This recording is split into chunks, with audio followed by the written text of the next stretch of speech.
Hi, I'm back. I still like it. To me, it reminds me of the old movies.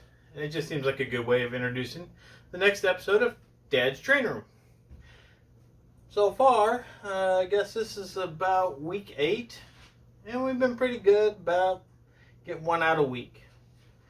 I got the track laid out where I want it. Got the hole in here. I got all the holes drilled for the switches.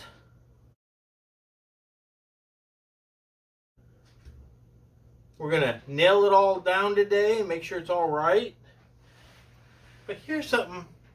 Okay, I don't know if you were curious or not, but we got to figure out a way to energize this thing. Now I got all for the switches, a lot of wiring. Yeah, it's a jungle down there. But I need to get power to this system. There's a couple ways to do that. One way is this guy. This is a Kato power track piece. And it's set up where if I lay it down flat, I can take the wires out of either side. This works really good. Just one big problem. I need to make sure that somewhere in there I need this length of track.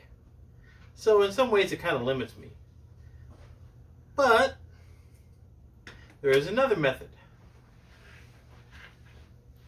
This is another way to run power to the track.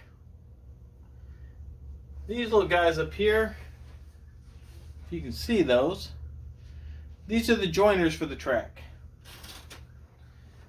This piece has one joiner on one side, and normally the other piece would have a joiner and you'd plug them both together. I removed the extra joiner on this side. It's as simple as just popping it out.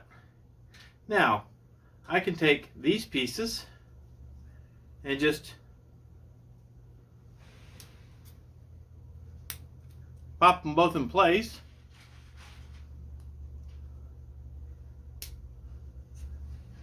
Now, I have power to it. And when I plug it in, you won't even see them because I'll drop it out to the bottom. How do I know you won't see them? Because I have a little mark right here that says that,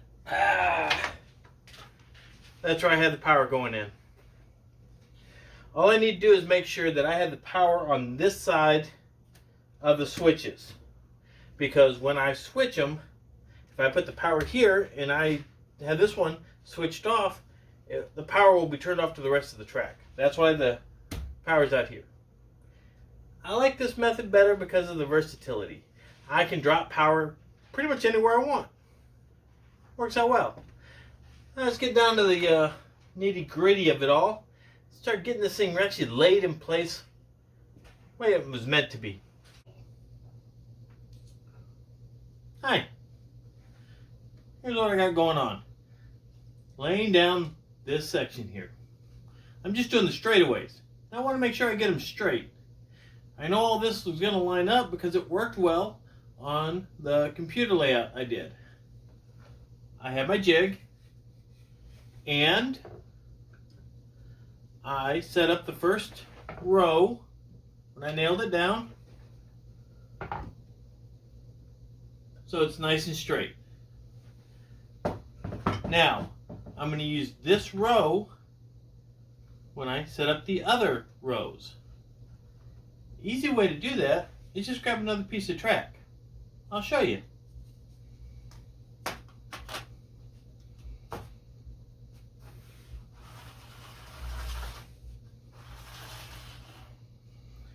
That keeps my distance nice and straight. This is running nice and parallel to the first section I did. And I'll do each one like that so that I get the nice uniform look I'm going for. I'm going to set up all of these straights first.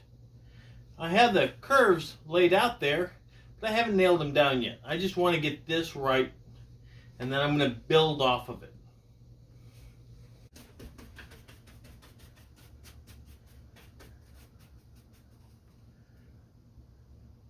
Bet you're wondering what happens to all these shavings that I make.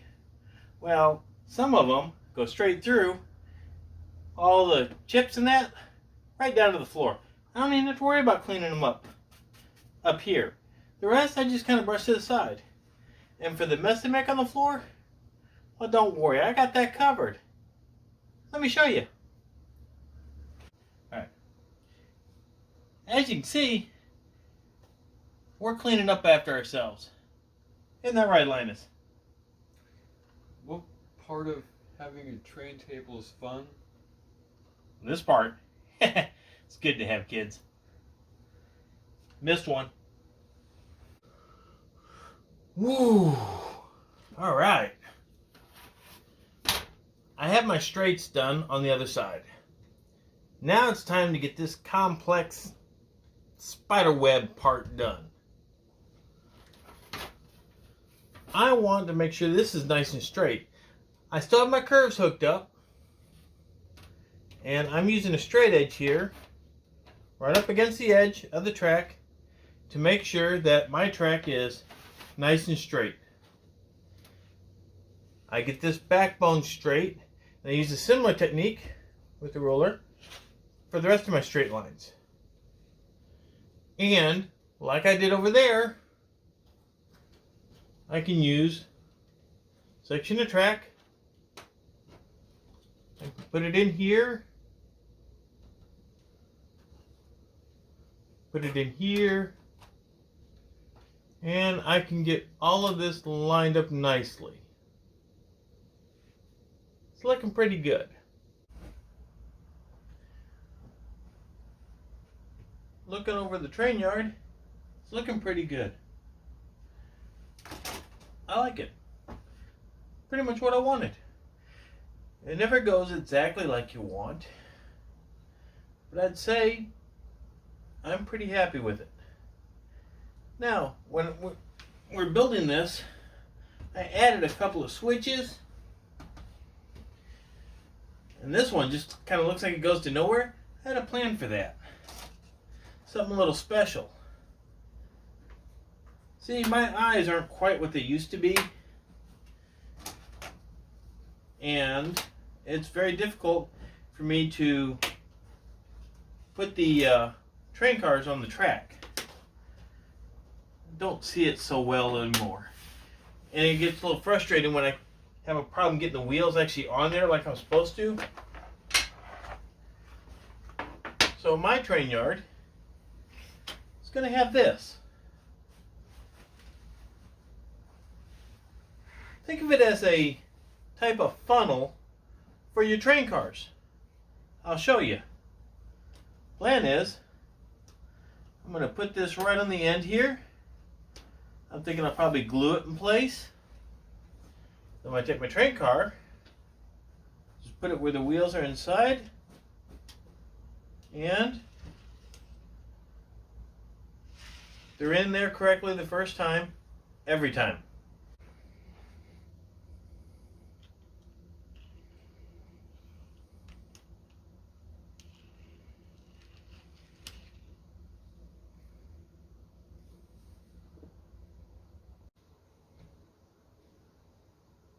My train yard. Well, our train yard, so to speak. I'm fairly happy with it. I haven't wired anything up yet, but I got everything mounted in place. With everything planned out and nailing it down on and off for 2 days. Yeah. I got my re-railer with the little switch there, which just a little silly maybe, but it's one of those things that you talk about and you say, well, it'd be nice if we had something like that. So why not put something like that in? For me, I get an enjoyment about putting a car on the ramp and it sliding down there and it just being funneled right into the track and moving really smooth right into it. It's frustrating for me because it's hard for me to see the little itty bitty wheels and trying to get them in place. Don't get me wrong, I got one of those for G-Scale too, and it's pretty awesome for that. Right now, nothing's actually wired up. I have all the wires going out the bottom. This just seemed like a really good stopping point.